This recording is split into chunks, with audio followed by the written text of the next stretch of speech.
Skinwalkers. You've heard of them. Vicious creatures that lurk around in the shadows.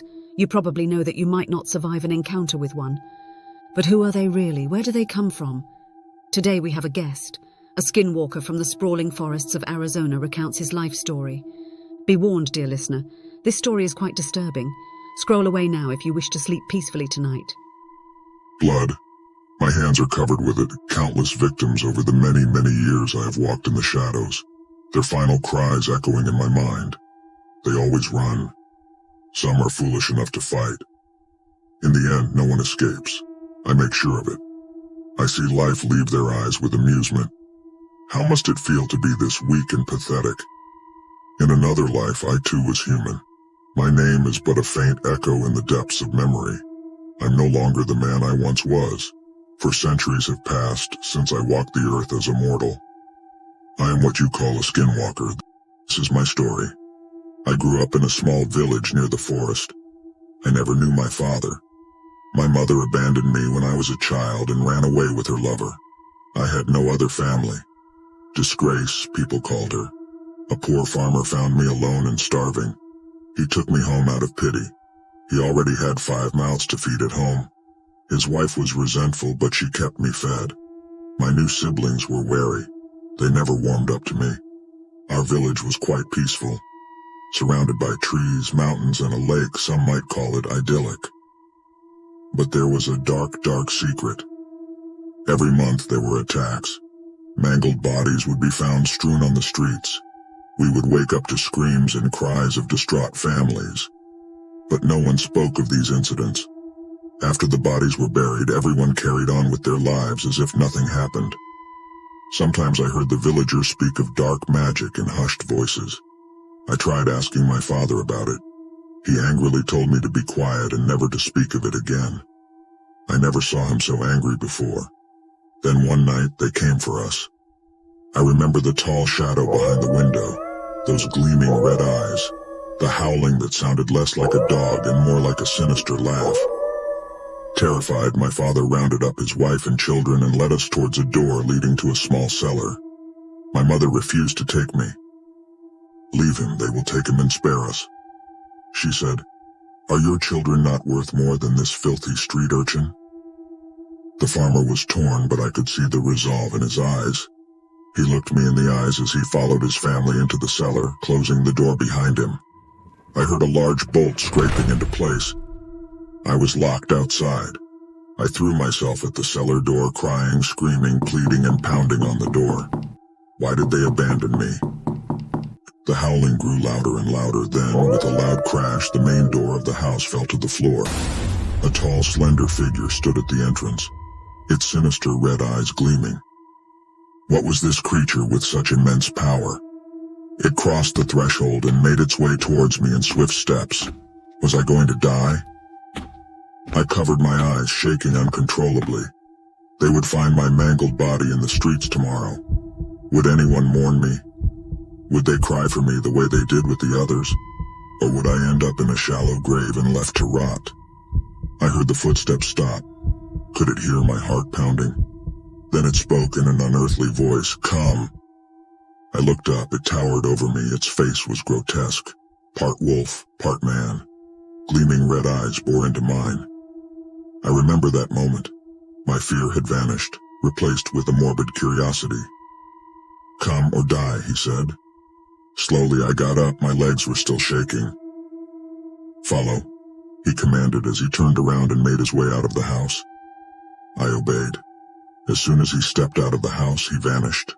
A large dog stood in his place. Only it didn't look like a normal dog. It had a very distinct human look to it. Could he really change his shape?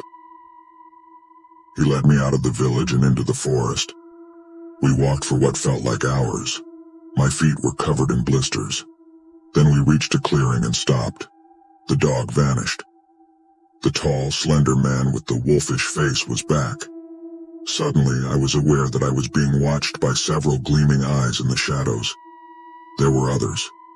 They stepped forward, all observing me with their animal-like eyes with great interest. They all had grotesque wolf-like faces. I was approached by the largest one of all. "Join us, mortal child, be one of us." it said in a menacing voice baring its fangs. So this was the dark magic that the villagers spoke of in hushed voices. The villagers. I thought of the mangled bodies, the funerals and mourning, the cries of the families. I felt sick. Then I remembered my own family. How my real parents abandoned me. How the farmer's wife beat me. How the children threw stones at me. How they left me to die all alone. I imagined their mangled bodies lying on the street. I felt a smile creep up my face. They deserved it. Yes, I want to be one of you, I said to the large creature. I heard howling again, but this time it didn't feel like sinister laughter. It felt more like a celebration. I'll spare you the gruesome details of what followed.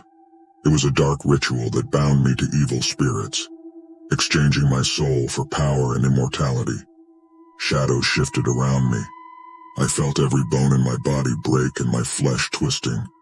It was pain beyond imagination. It went on for what felt like hours. I was half-conscious for most of it, barely aware of the chanting, howling, and the crackling of dark energy around me. Then the pain stopped. I woke up as a new being. I could feel the power running through my veins. My new brothers and sisters came out of the shadows and congratulated me. But there was one very important piece of the ritual I had to complete. Human sacrifice. But this was the easy part. I had it all planned. There was a part of me that yearned for blood, to cause pain and suffering. I longed to see their faces as I ripped into their flesh. How I relished the thought of hearing their cries of agony. I waited for nightfall and made my way to the village. I glided effortlessly through the trees. The distance, which had seemed so large to my human legs, melted away with ease.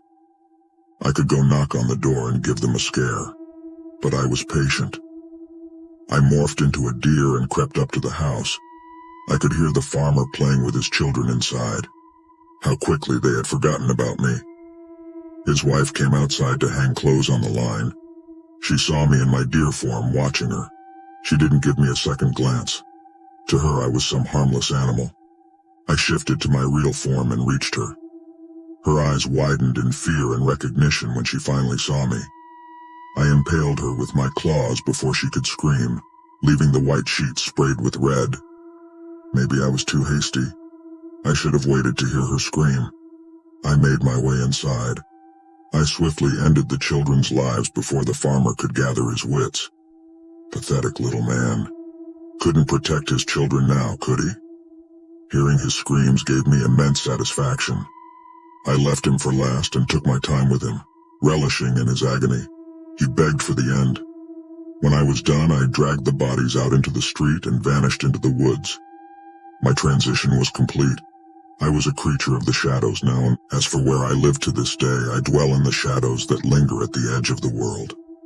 I have no home but the land itself, no sanctuary but the darkness that cloaks me in its embrace. And as the centuries stretch out before me, I will continue to roam the earth as a wanderer between worlds, a creature of darkness and shadow, forever cursed by the passage of time. Sleep tight, dear listener, if you can.